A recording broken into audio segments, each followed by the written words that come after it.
really interesting time. Of the 12 KPIs that were ranked, eight of them are linked to efficiency and exposure, right? Not one of them is linked to output. So the outcome, the most important bit of kind of, I suppose, media. Let's talk about KPIs, the cornerstone of repositioning media for growth. What is going on? What are we actually looking at now?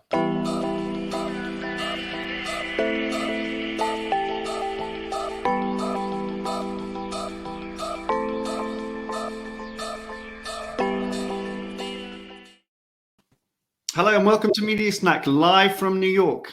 Greetings from London. So we're talking about media for growth. Yeah. And we're going to, as we mentioned a few weeks ago, we're going to really start to unpack what media for growth is and the kind of things that you should be thinking about, or the things to be focusing on. And today we're going to be talking about KPIs. Stick with it. This is really interesting one. As you know, David and I, and in fact the whole IDComms team, we're like fanboys massively of the trade associations. As you know, we talk about them all the time. Amazing work that they all do, but we focus frequently on the ANA in the US, ISBA in the UK, the WFA, which is the global one, and a few others around the world that are increasingly starting to collaborate as well, which is great to see, and serving the needs of marketers to bring them the kind of resources and the network and the connections that they need. Now, we're going to be referencing on this episode a lot of the work that the ANA, the Association of National Advertisers in the US, is doing, because not too long ago, they launched this amazing initiative called the Media Growth Board. I think, if I got that right, Media Growth Board. Media Leadership Growth Council. Okay, I got that completely wrong. Media Leadership Growth Council. Brilliant. So we talk about media for growth, and you've heard us talk about this a lot. We've been talking about it for 10 years now, and we still love talking about it. Amazing. So we have a trade body now. The WFA have their Media Leadership Council, which is really good. And they put out, they've done some amazing work. The Media Charter, their procurement organization, put out Project Spring last year, which, by the way, was our Media Person of the Year, the project, this collective team. Amazing. ISBA created this amazing contract template a few years back, which we were privileged enough to be part of, which has kind of gone around the world and set a new standard for contracts. What else has happened? And then the ANA's transparency report, right, 5 years ago, we're approaching the anniversary. So collectively, they've done some amazing work. The ANA is stepping it forward again now with this Media Leadership Growth Council board. Did I say board? Council. That's good. It's the name maybe needs some work, but which is amazing. So they're bringing together a small group of really influential media directors from ANA members, which are some of the most famous brands in the world, some amazing companies and some amazing individuals that sit in this group, and identifying some key pillars, and not just of stuff in media, but this is about positioning media as a lever for growth. We're like, this is amazing thing. So we're going to talk about that today, because one of the first pieces of work now published and issued by the media growth team is around KPIs, which is, again, amazing. We were so excited when we heard that this was coming, because this is where we believe media growth starts. Media as a lever for growth starts thinking about KPIs. So that's what we're going to unpack on this episode today. Yeah, look at that. This is what it looks like. Down below, we'll link to the ANA's page. They have also made this free access, by the way. So bravo to the ANA. It's wonderful when you do that. Sometimes things are behind a kind of paywall or just for members. Some things where the trade bodies really kind of want to push something out, they make it available, like they did with Project Spring. Great piece of work, WFA. This is free access as well. So bravo to you for giving it away for free, because it's really interesting. Let's unpack that. Yeah. The final thing I'll say before we just get into the show is that we're delighted. We're coming into ANA conference season as well. So those of you that go attend some of these conferences, which I've done for many years now, great things. We've got a nice little run up here of, in June, the ANA's media conference, which is coming in a few weeks' time.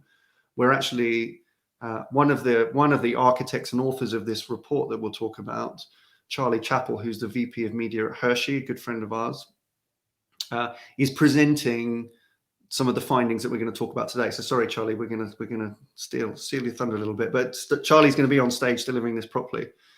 When was in the room on the report. And then we've got what's called the AFM, which is the Advertising Financial Management Conference, a few weeks later. Oh, look, here we go. Which I think is in Phoenix. We are, as ID Comms, we're sponsoring the ANA's media conference, a great event. We are attending the Advertising Financial Management Conference, actually as speaker. So I'm doing a session about media for growth. I'm delighted to be invited by the ANA to come and actually talk about media for growth alongside Sherry from Hershey's. And Sherry is chair of the ANA's procurement team committee, which is great. We've got the procurement community at the ANA also talking about media for growth as well. So we are very excited about this. And then rounding that up in July, actually, is the ANA's digital conference, which again will have some similar things going on. So really interesting time. I know that I've again used a long intro here, but I just wanted to say bravo to the ANA for doing all this great work first off, and to the other trade bodies for collaborating in places. So let's talk about KPIs, the cornerstone of repositioning media for growth. What is going on? What are we actually looking at now? Right. So I mean, just firstly on the Media Leadership Growth Council, if I was a client, that's the kind of group I would like to be part of. They would have had me even when I was a client, because it says everything that we need to know about advocating and pioneering media leaders and the media narrative around a growth agenda. I mean, that's perfect. And the first topic that they've decided to get their hands on is the gnarly topic of defining and exploring what media KPIs are and how they're measured. Okay, so they haven't gone soft in. The first thing that they've decided to deal with is the big gnarly topic, because if you can link smarter strategic KPIs to media inputs, then you're going to begin to illustrate the value that media brings to an organization, right? So let's start there. So what they did is they identified 39 media KPIs, an exhaustive list of 39 KPIs. And they went to 93 of their respondents. And essentially, they asked them two primary questions. The first question was, what are the most used KPIs in media within your organization, right? What do you use mostly now to measure KPIs? And secondly, what are the most important KPIs for media, right? So those are the two kind of key primary questions that they asked. I wonder how much similarity there was between those two lists. I mean, not a lot, but in that, it's insightful in itself, right? The fact that there is a massive disparity between the same respondents answering one question versus another. Let's take the first one first. If you look at the used KPIs, right? The most used KPIs currently, not surprisingly, are efficiency and exposure, right? The top two are cost per thousand and cost per click, because it's a cost metric, right? It's a legacy metric that we've always used. It's a currency that we've kind of used. The third is unique reach. So of the 12 KPIs that were ranked, eight of them are linked to efficiency and exposure, right? Not one of them is linked to output. So the outcome, the most important bit of I suppose, media. Now, if you flip to the next question, which is what is considered to be most important, then 5 of the top 12 are based on outcomes. And efficiency doesn't appear at all. So you've got the top 2 on what is currently being used as efficiency metrics.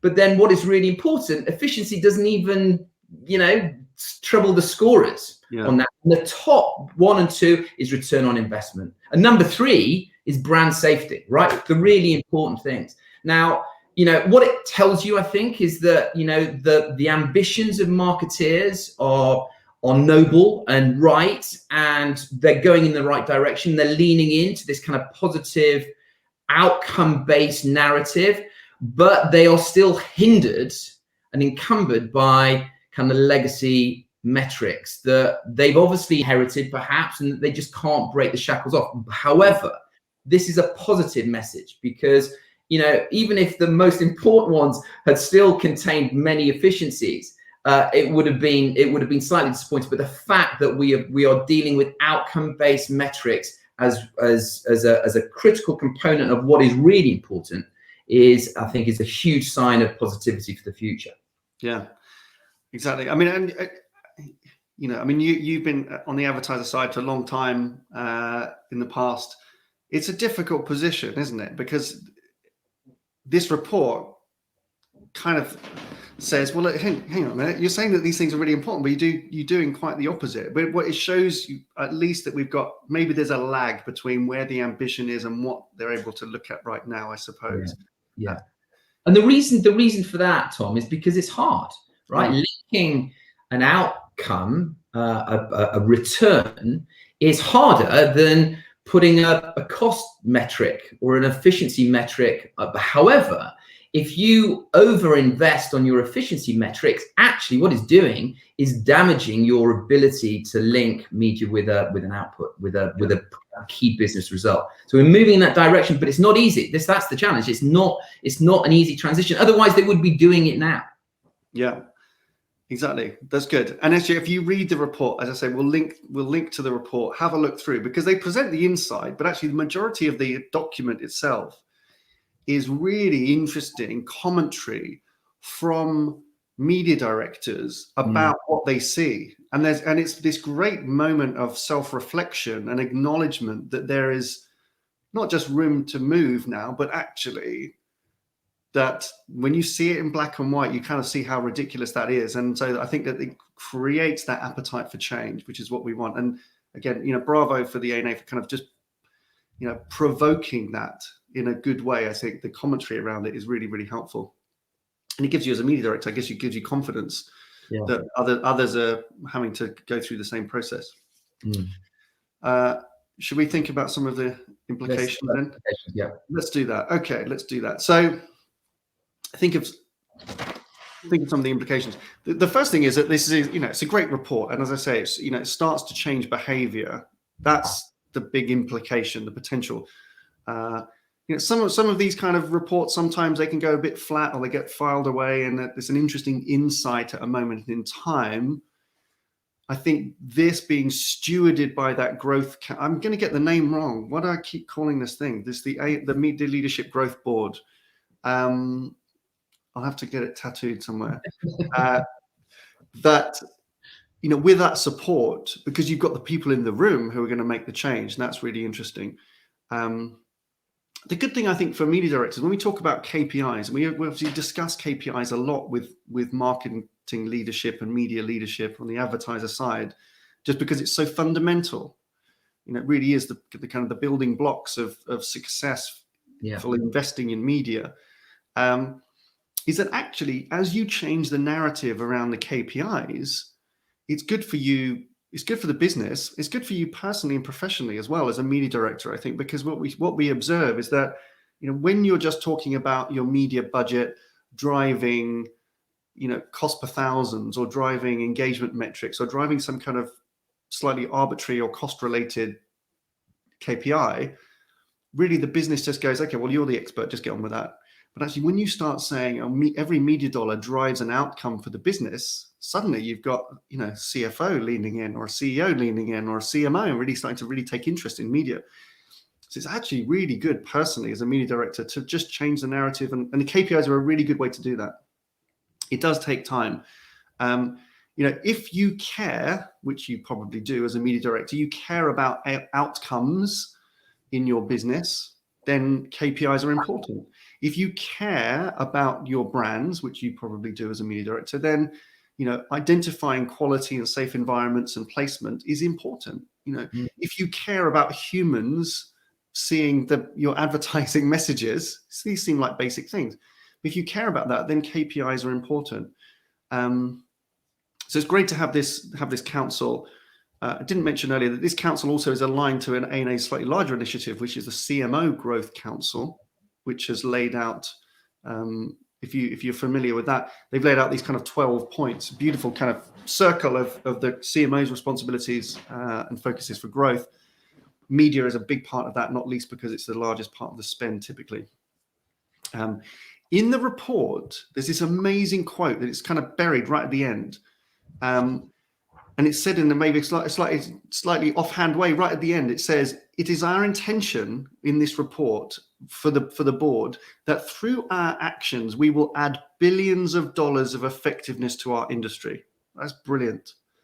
I love that, because this is not something that's just worth doing for the sake of it. This is talking about stopping the waste, right? Yeah. Stopping the waste of media dollars against things which don't drive an outcome so much. I mean, we estimate over the years, 15, 20%, maybe 30%, could be more, in some digital environments, could be that a huge amount of the media budget is wasted against the wrong things which don't drive a business outcome, but they are highly optimized against other KPIs. And that's the thing. We think so much money is wasted against chasing the wrong KPIs.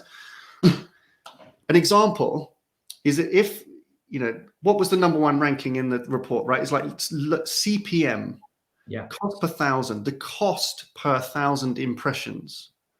If that is your lead metric, which it looks like that's the most popular used metric for KPI for media in 2021, is still pretty shocking, actually. But if that is your prime metric for media, then you've got to think what you're doing. You're investing then in media which shows a low CPM. You're investing in order to buy cheaper media. You're buying things because they're cheap, not because they are good or the right thing for you. If you apply that to your real life, it's like, you wouldn't go into a grocery store, as we call it here, or a supermarket, and buying stuff just because it's cheap, right? We know that that's a false economy. Like, that's the way we think about with our own money. So professionally, we've got to start thinking that chasing CPM is a false economy for our businesses. The problem with media, though, is that it's not a tangible commodity, right? It's especially many digital impressions can be faked, or they're just crappy long-tail websites that often have scraped content from other places. And so that impression can be tiny cost, because the cost of actually creating that impression is tiny. Whereas if you're buying stuff from a premium publisher or a premium vendor, there's cost that goes into that. There's cost to make a TV show or to make a page of the New York Times website. It costs a lot of money. And so therefore the CPMs are going to be higher. So if you're chasing obviously the lowest CPM, you're going to be in the wrong places. And it may not be seen by humans, or it's going to be low quality. And that doesn't do the favor for your brands. The other impact then is if you chasing CPMs, you are telling your agency to buy cheap media. Yeah, that's right. And actually, they stop caring about quality. They will stop caring about the quality. They will not interrupt you in your search for cheap media and say, hey, by the way, this might not actually be driving your business results. Because if you're incentivizing them on a lower CPM, that's what they will do. And so you will lose. This is part of the problem of the digital supply chain, particularly over the last 10 years, is that we've lost control of quality parameters. And that's another implication. Your agency will maybe stop to care where your brand shows up, and that might lead to brand safety issues. And before you know it, you're going to be buying tons and tons by the truckload. You'll be buying so many so many impressions at a low CPM that aren't driving any business outcome, like sales or brand lift or whatever your metric is that you need. And there is some brilliant research that suggests from some very notable researchers in this space, there actually literally aren't enough impressions to meet the needs of such low CPMs. If you think of like what $100 million buys you at a very, very low CPM, it's billions and trillions of impressions that just simply do not exist in the marketplace. It's impossible. So you're chasing something which doesn't exist and buying cheaper and cheaper. You are just buying stuff which is impossible to deliver. And so it's going to be fraudulent. So the implication here, if you indulge me in that very obvious thing, which we all know, but we have to change behavior. The implication is that we're just going to save lots of money, lots and lots of money. As the media director that shifts KPIs, you're going to be the hero, right? You can take action and reset because you're going to be saving your company money, and you are going to be investing in things which work. And that elevates the role of the media director to somebody who's a real stakeholder in company growth. Absolutely right. And right now, businesses are changing KPIs. Like, what's interesting, a year and a half into a pandemic has disrupted the market. I was speaking recently with a marketing lead at an apparel business, a clothing business, and they had historically they'd used media to sell into retail, right? You're probably aware of this at Nike, right? That's probably a way that you thought about it. Your media plan was often used to show the retailers, to purchase the shoes and whatever it is in advance. And so your media planning optimizing against the sell-in. Whereas now, so much has gone direct to consumer through their e-commerce channels that it's just changing the way they think about media. They're going, oh, actually, hang on. When we invest in media, our sales in our owned channels go up. So we're connecting media investment to sales outcome. This is really interesting. We've never done that before. This is a really interesting concept. We've got to change our marketing team to start thinking about media as an investment in growth. I'm like, this is great. So I think it's accelerated some thinking as well in a number of different places. So the implications are huge. This is a great catalyst to start rethinking. Look at that list, pick out those top 10 KPIs and figure out what you need to do and how to get there. We help many businesses reframe KPIs, don't we, to these kind of growth metrics. It's pretty easy to do. You just have to then drive that story through the business. We have a lot of passion for this stuff, I can tell you that. Right. Okay. So just what's the first steps then as the client? The first thing is that they should, media directors should read it. Right. It's a really thought-provoking piece of work. And if you were to walk around with something under your arm whilst you're dealing with your kind of marketing stakeholders, you'd be far pressed to find something better than this. That's the first thing. So read it, understand what it's telling you, and interrogate the definitions of, outcome, output-based metrics, because you need to understand what they actually mean so that you're ready to defend it and create an argument positively for this internally. That's the first thing. The second thing is that if you're a media director that is struggling to define an ambition for media or the role that you play in the organization, copy it from some of the sound bites that you've got in here. You've got Charlie from Hershey's that his quote there is all about the power of media in terms of driving a business outcome. And so use that to help influence your own narrative internally, right? So those are the simple things to do.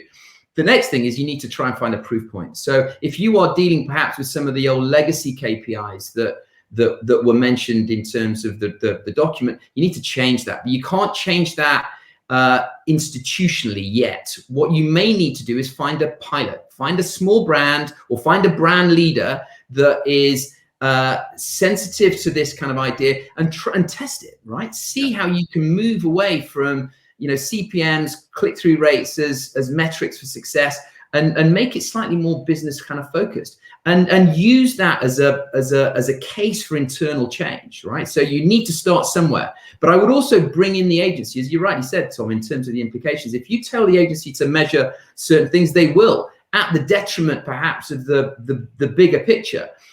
If you've got an ambition to change more strategically your KPIs to a more outcome-based model, then do that, but do that by investing time by bringing in your agencies, because they will work with you to help you kind of do that. So have a narrative, have a positive narrative, change that internally, find like-minded souls within the marketing and brand teams that you can begin to start piloting these kind of ideas and bring in the agency to help you define it. And then once you've got proof of concept, once you've got case studies that you can begin to then socialize internally, then bang the drum as loud and as hard as you possibly can. Yeah, very good. Very good. And, do send us your questions or comments. So if you need any help, just thinking about how to start reframing KPIs, looking at what you've got and how to migrate, then give us a shout. Happy to help if we can. This was episode 199. Next week, if you join us, we're celebrating 200th episode of Media Snack. We don't look a day older than when we started, obviously, but we were thinking we should do some special episode and we just kind of celebrate 200. You know what? We're not going to do that. It's a regular episode. we're plowing straight on with Media for Growth. Okay, so join us next week, 200th episode. We'll just be talking about this stuff even more. And we are building up to, you know, the ANA AFM conference. I think we've got 5 weeks to go. We've got 5 really good Media for Growth topics coming. Well, 4 more after KPIs. So stick with us on that journey. We love your comments. Please keep them coming. Anything you want us to focus on, please let us know. But that is it for this week. Thank you for joining us. See you next time.